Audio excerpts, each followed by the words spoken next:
Graça e paz, estamos de volta. Terceira palestra sobre essa questão da fé, de chamar as coisas que não existem à existência, como diz Abraão, né? A palavra de Deus, chamando o que não é como se fosse, né? O apóstolo Paulo ele escreve aos Romanos, capítulo 4, versículo 17, né? Quando ele fala que Abraão creu em Deus, né? Que vivifica os mortos e chama as coisas que não são como se já fossem. Que declaração, né, gente? Que bacana isso, né? Porque ele menciona aqui o Deus que chama as coisas, né, que não são, né, como se já fossem, em conexão com a fé de Abraão, né? Porque foi assim que Deus se revelou a Abraão, né? E ensinou a Abraão, na verdade, viver pela fé, operar pela fé, né? Antes, seu nome era Abrão, né? Todos nós sabemos, mas Deus mudou o nome para Abraão, que significa pai de multidões, pai de muitas nações, de multidões, como queira. Então, ele ainda, na verdade, nessa época, nem sequer tinha um filho, quando Deus o abençoa. Mas o Senhor lhe disse, você é pai de multidões. Então, por aí você vê que Deus não nos ensina a ter fé quando Ele mesmo não tem, pelo contrário, né? Deus já vai além, né?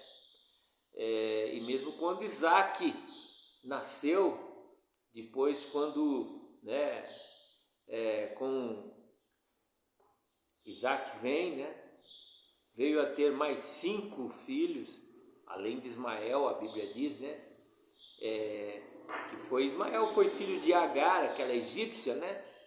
Então Abraão ainda não era pai de multidões, somente de 7 filhos nessa época. Muitos anos se passaram depois da morte, né? A morte de Abraão, na verdade, para que sua descendência viesse a se tornar uma multidão. E isso aconteceu. Na verdade, Deus, que chama o que não é como se já fosse, antes mesmo que Abraão se tornasse pai de multidões, passou a chamá-lo como pai de multidões.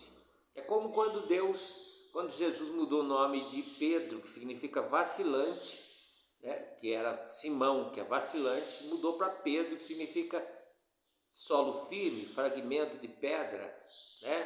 Quer dizer, Jesus começa a chamar ele por um nome que dava uma sugestão de alguém mais firme do que um vacilante, né?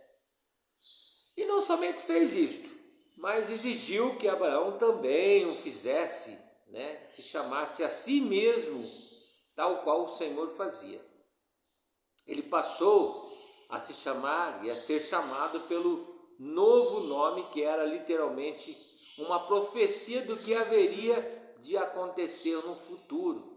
Agora, a gente pergunta o seguinte: Deus, quando chama a existência o que não é como se fosse, Ele estaria mentindo? Não. Ele está preparando para que seja o que ainda não é. Ele está trazendo a existência através da palavra, né? Então Deus não está mentindo quando chama, né, como se fosse, né, aquilo que ainda não existe. Deus não está mentindo, porque Ele não pode mentir, Deus não mente, como diz Hebreus 6, versículo 18, Tito também, Paulo escreve a Tito 1, 2, né? Como explica. Então podíamos aqui indagar, né, a contradição entre o que Deus dizia de Abraão e o que ele realmente experimentava nessa ocasião. Claro que Abraão se esperneou, apesar da promessa de Deus, ele chegou até a se precipitar, foi na conversa de Sara e acabou, né, tendo um filho com a escrava, né, não aguentou esperar. Mas Deus relevou isso. Então a resposta está no fato de que Ele chama o que não é como se fosse. Deus é assim. Ele chama o que não é como se fosse, né? E ele está se apoiando em verdades espirituais, isso não é errado. Quando você se apoia em verdades espirituais que não ainda se manifestaram no reino material, no reino natural, mas vai se manifestar através do nosso haja, né? Quando nós profetizamos, começa então a ser plantada uma semente no mundo espiritual. Vamos entender isso. Deus não somente chama à existência o que não é como se fosse, como também Ele exige que eu, você, façamos o mesmo. Ele exige. E foi isso que Ele exigiu de Abraão e exige de você, exige de nós, exige de mim, né? E a palavra nos ensina em Amós 3,3 como andarão dois juntos se não estiverem de acordo, não é? Como que Deus vai agir se a gente não está de acordo com Ele? Se tudo que nós vemos é as coisas naturais, se não temos os olhos espirituais abertos, não é? Então, para andar com Deus, nós precisamos, né, estar de acordo com Deus, né? De acordo com Deus. Tem que dizer o que Deus diz, tem que falar o que Deus fala, temos que declarar o que Deus declara. Em outro texto no Novo Testamento, nós lemos a mesma coisa, né? Quando você vê lá em Efésios 5:1, o Senhor usa o apóstolo Paulo através do Espírito Santo a dizer: sede, pois, imitadores de Deus como filhos amados. Ele está dizendo aqui de imitar Deus, aprender a profetizar, a trazer à existência aquilo que não existe. Imitá-lo não é somente sermos santos, porque Ele é santo, como diz a palavra de Deus diz, mas procurarmos agir da forma como Deus age, falar o que Deus fala, não é verdade? Entendeu? Se Deus chama, na verdade, a existência o que não é como se já fosse, é o que diz lá em Marcos 11:24, né? Quando você orar, creia que já recebestes e tê-lo-ei. Jesus, ele agia assim, né?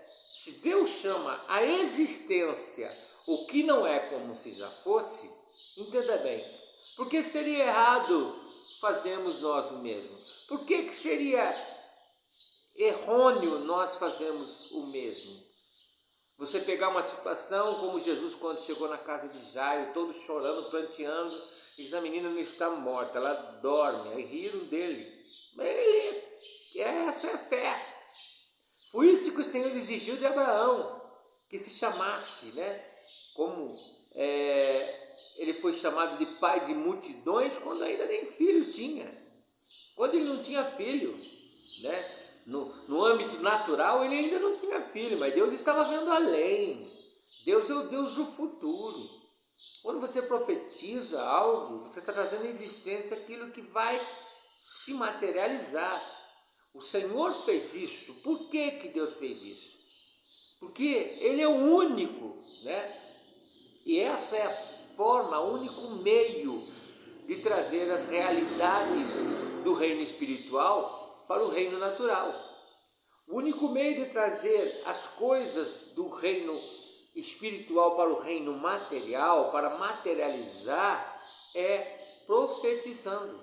A única maneira de influenciarmos e transformarmos as realidades do reino natural, né, substituindo-as pelas espirituais, que é a palavra de Deus, é falando-as, é profetizando, é proferindo, declarando com voz profética. Foi por isso que Deus fez com que Abraão falasse, né? Chamando aquilo que ainda não era como se fosse, falando aquilo que não era como se já fosse, e fazendo com que Abraão, né, colocasse sua fé em operação, como diz Romanos 4,12, que fala sobre isso, né?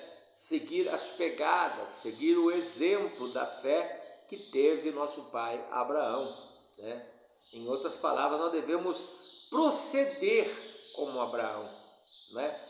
Diante das contradições do reino natural, diante das realidades do reino natural, que é uma realidade também, mas que são contraditórias com a vontade e com a declaração de Deus.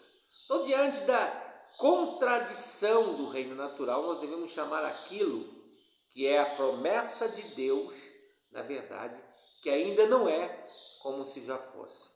É a fé, né, gente? É a fé. Essa é a verdadeira fé em operação, em operatividade, né?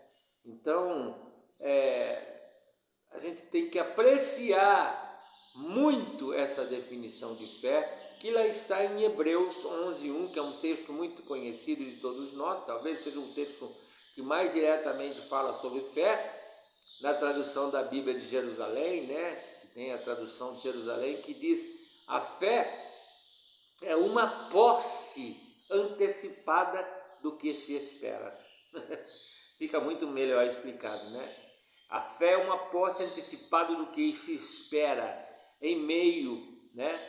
É um meio também de demonstrar as realidades que não se veem. É uma forma de demonstrar as realidades que não se veem. É uma posse do que espera, né? É já tomar posse antes de ter materializado para que se materialize, né? Então vamos agora chamar um pouco a sua atenção para duas frases desses versículos, desse versículo que nós vemos. Uma posse antecipada, não é? Do que se espera. Pensa nisso.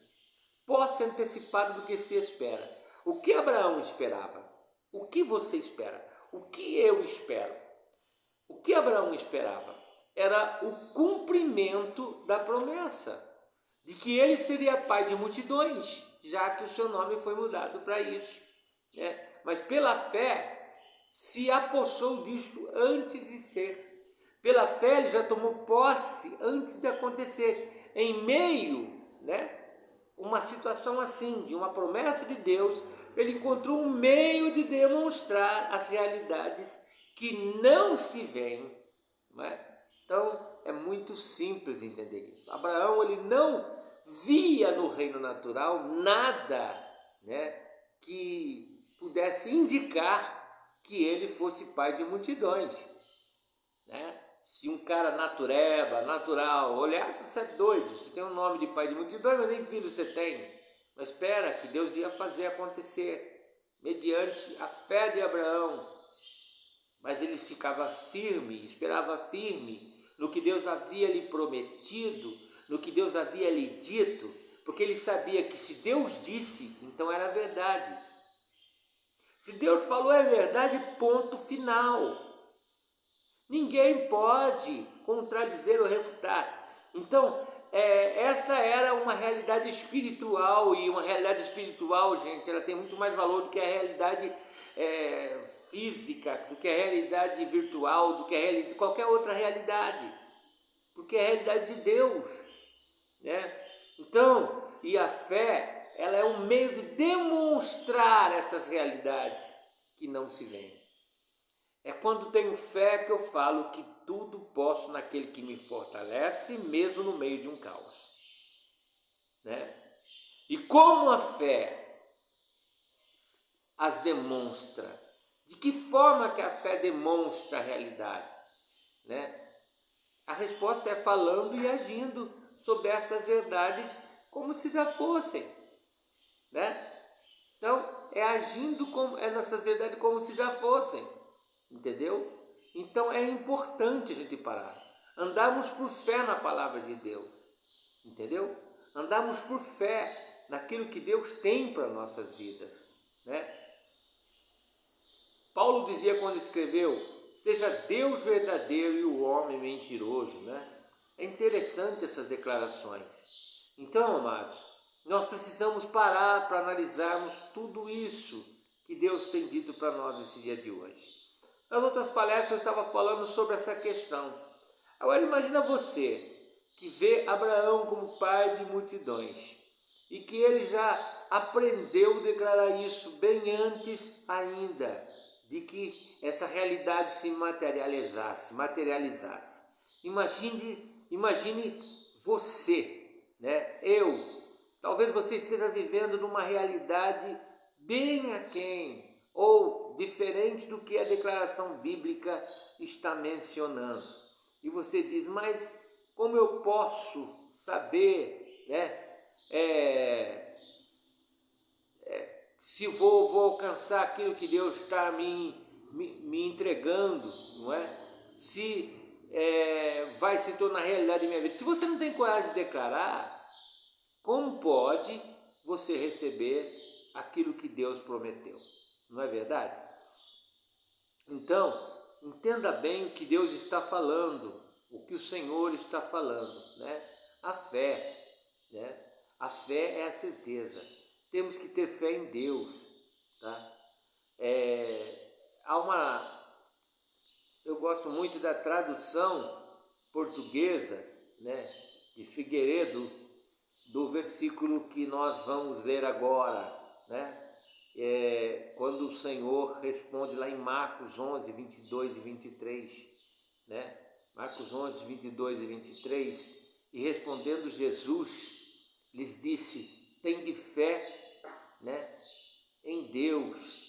Em verdade vos afirmo que todo o que disser a este monte, retira-te, lança-te no mar, e sem hesitar, e isso sem hesitar no seu coração, sem duvidar, mas tendo fé que tudo o que disser vai suceder, vai acontecer, né, ele verá cumprir assim. Isso vai acontecer. Marcos 11, 22 e 23. Eu gosto desse versículo. Nós encontramos essa expressão. Tende a fé de Deus. Tende a fé que Deus usa.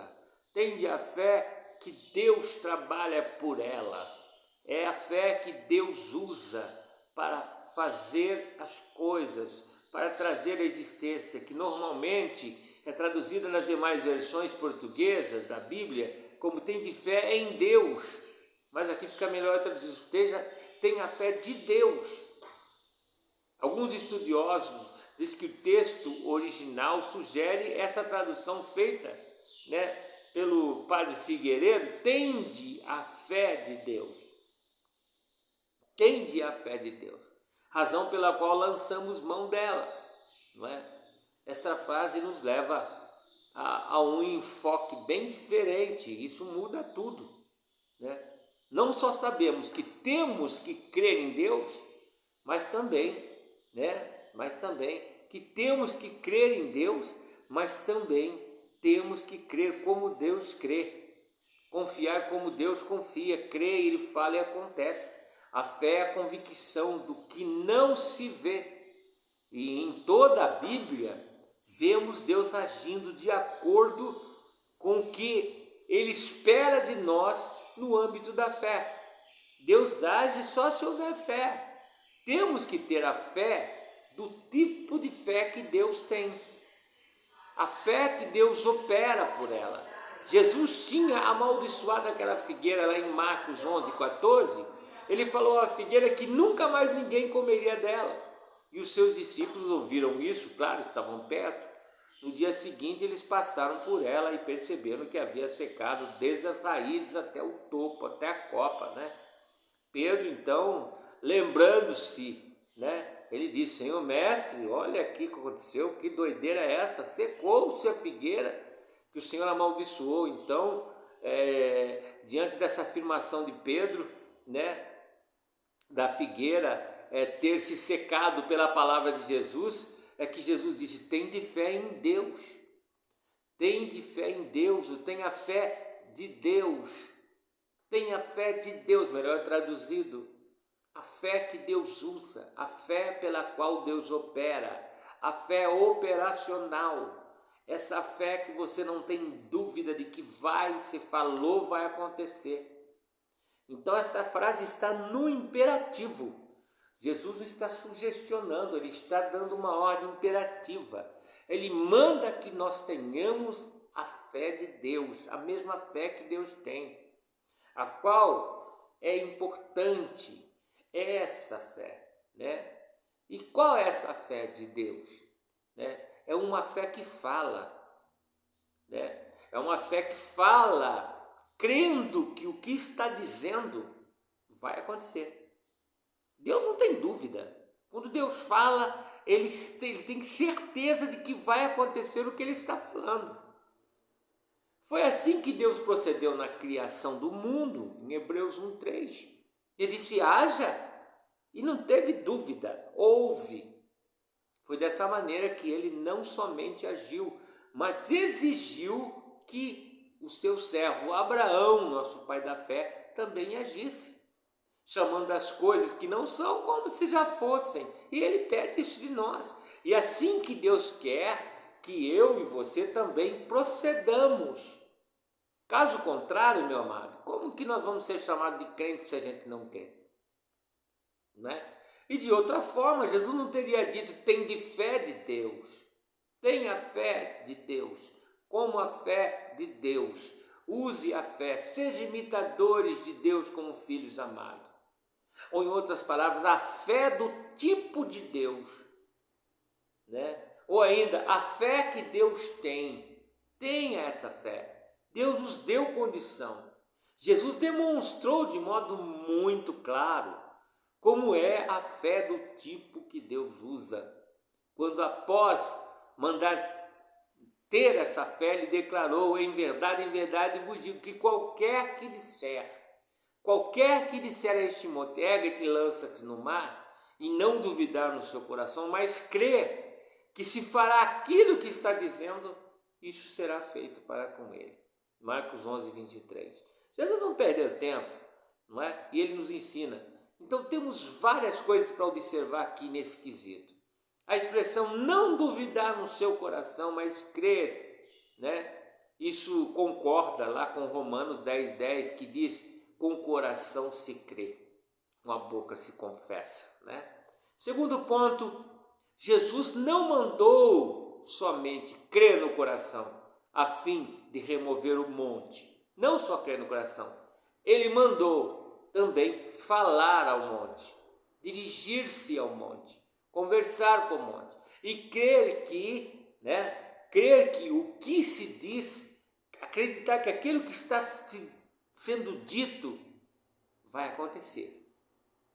E esse texto está aqui em harmonia com Romanos 10:10 também, não é? Que diz a palavra de Deus que após haver fé no coração, deve haver confissão verbal, né? Com o coração se crê e com a boca confessa. Paulo concorda com isso. Na verdade, isso não funciona para alguns somente, porque Jesus disse: qualquer. Não é só você que tem essa ou aquela denominação, não. Qualquer um que ter essa fé viva em Deus vai alcançar. Porque Jesus disse: qualquer que, né? A tradução de Figueiredo aqui é o seguinte: nós encontramos a expressão todos os que, o todo que, né? Crer assim, qualquer um. Isso significa significa você, né? Nós também estamos inseridos nesse versículo, nesse contexto, para trazer à existência o que não existe, né? Nós fomos criados à imagem e semelhança de Deus. Então, dessa forma, há poder nas nossas palavras quando nós falamos com fé. Quando determinamos pela fé, há poder nas nossas palavras. Logicamente, eu não estou dizendo aqui que nós somos iguais a Deus. Absolutamente. Claro que não. Nunca. Só pensar e se comparar já está pecando. Foi o erro de Lúcifer, querer se igualar a Deus. Mas eu estou dizendo que nós fomos criados à sua imagem conforme a sua semelhança, né? Uma gota d'água no oceano difere na verdade, não é, do oceano em seu volume total. Uma gota d'água é uma gota d'água, não é? Mas o volume do oceano é imensurável, né? Em tamanho, porque é infinitamente maior e a gota d'água é infinitamente menor. não é? Mas tem a mesma composição. É uma gota d'água do oceano. Faz parte do oceano. Saiu do oceano. É como nós. Não podemos nos igualar a Deus, mas temos os caracteres de Deus, a palavra de Deus, o poder de Deus que Ele compartilha conosco. Dá para entender isso? Na verdade, em matéria de poder nas palavras, é como se fosse uma gota, não é? E Deus o oceano. Nós uma gota e Deus o oceano. Só que a proporção teria que ser multiplicada, né, infinitas vezes, né? Porque Deus também é infinito. Deus é eterno. Nossas palavras não criam uma nova realidade, mas quando nós usamos para falar as palavras de Deus, é diferente. Estamos falando a palavra de Deus. Então nós temos o poder de afetar a realidade natural com a realidade espiritual. Temos o poder de mudar situações, sabe? Então a confissão de fé é uma verdadeira semente plantada. Tem o poder de gerar uma nova condição em nossa vida, tem o poder de gerar uma nova condição na vida de alguém que nós proferimos palavras de vida, né? Então eu quero deixar isso bem claro para você, né? Que quando nós falamos do poder da confissão, né, e fazemos em conexão com a palavra de Deus, não é falar qualquer coisa, é aquilo que está de acordo com a palavra de Deus, né? É dizer o que Deus diz, é falar o que Deus fala, é afirmar o que Deus afirma, tá? Então isso é muito importante. Constantemente devemos estar confessando aquilo que a Escritura diz que você é em Cristo. Estamos perdendo tempo às vezes, devíamos constantemente confessar aquilo que a Bíblia declara que eu sou em Cristo, que você é em Cristo, sabe? A nossa posição nele, né? Então esse é o meio de trazer a manifestação das realidades na nova criação para o reino natural. Trazer o mundo, os céus na terra, trazer o reino espiritual para esse mundo físico. Deus usa pessoas que creem, né? Então pensar que teremos automaticamente o que a nossa posição em Cristo nos dá direito, tá? É engano. Como somos salvos? Crendo e confessando, não é assim? Crendo e confessando.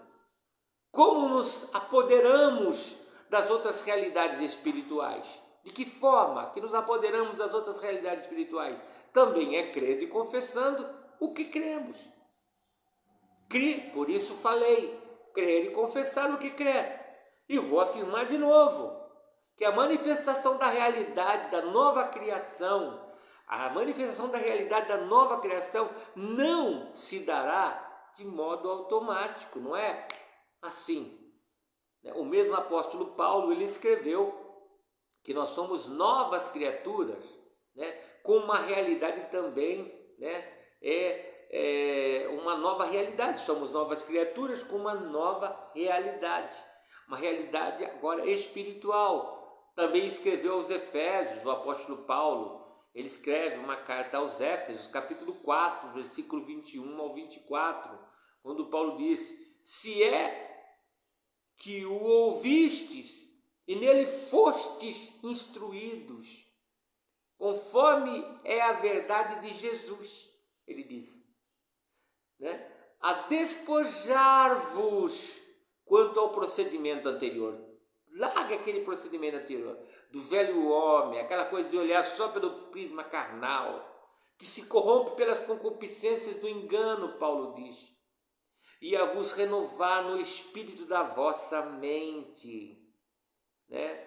E a vos revestir do novo homem, que segundo Deus foi criado. Um homem diferenciado. Ele é criado na verdadeira justiça e santidade. A justiça de Deus e santidade de Deus. Porque em nós ainda podemos. Aliás, Jesus disse: sem mim nada podereis fazer. Quando nós lemos 2 Coríntios 5,17, parece-nos que tudo está feito, não é?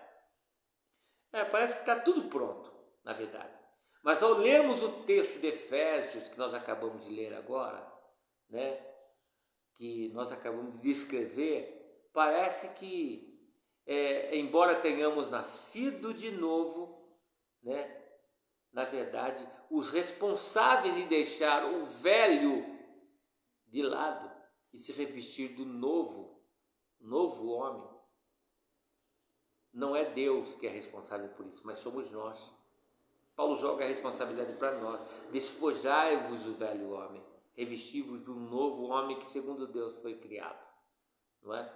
Então em 2 Coríntios 5,17, né, vemos algo que já nos parece consumado, mas em Efésios 4, 21 ao 24, há algo que nós devemos fazer em relação àquilo que está feito. A Bíblia sempre distingue essas realidades. A Bíblia sempre é muito clara concernente a essas realidades, né? Veja a afirmação de Paulo quando ele fala no mesmo assunto aos Colossenses, capítulo 3, versículo 9 e 10.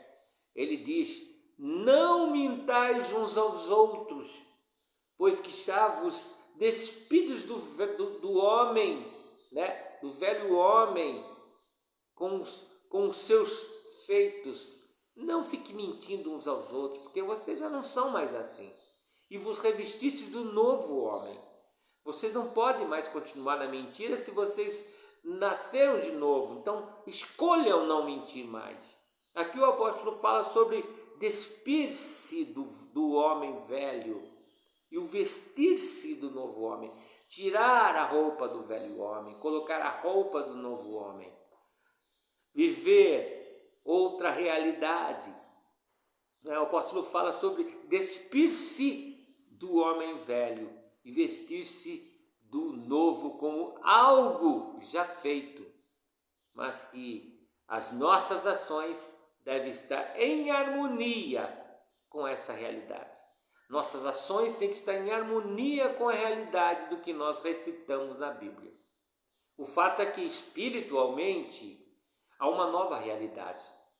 E nós somos responsáveis por trazer essa realidade ao reino natural. Nossa responsabilidade é trazer as realidades do mundo espiritual para o reino natural.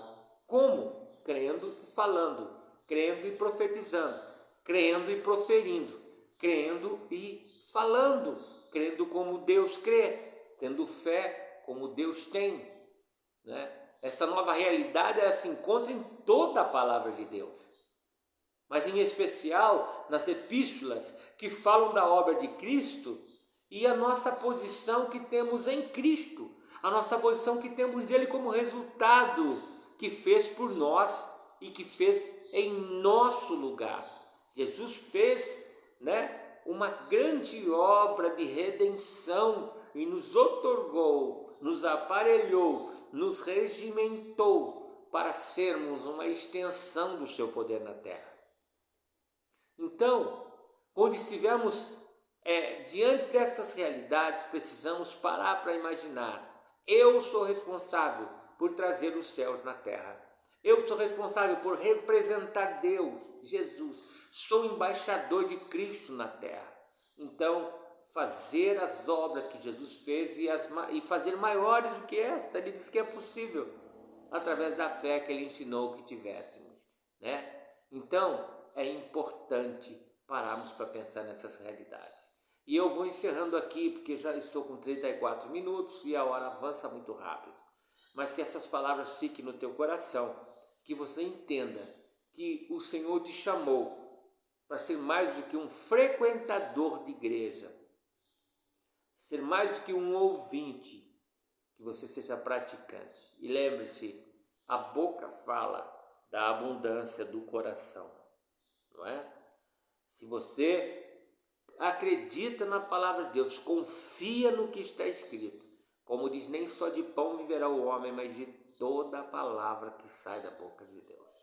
Que Deus abençoe a todos, fique na paz desse grande amor. Muito obrigado pela atenção e Se você puder, deixe o seu like, inscreve no canal, estaria me ajudando bastante, estaria ajudando também a divulgar essa palavra de fé para todos aqueles que estão precisando, em nome de Jesus. Que Deus abençoe.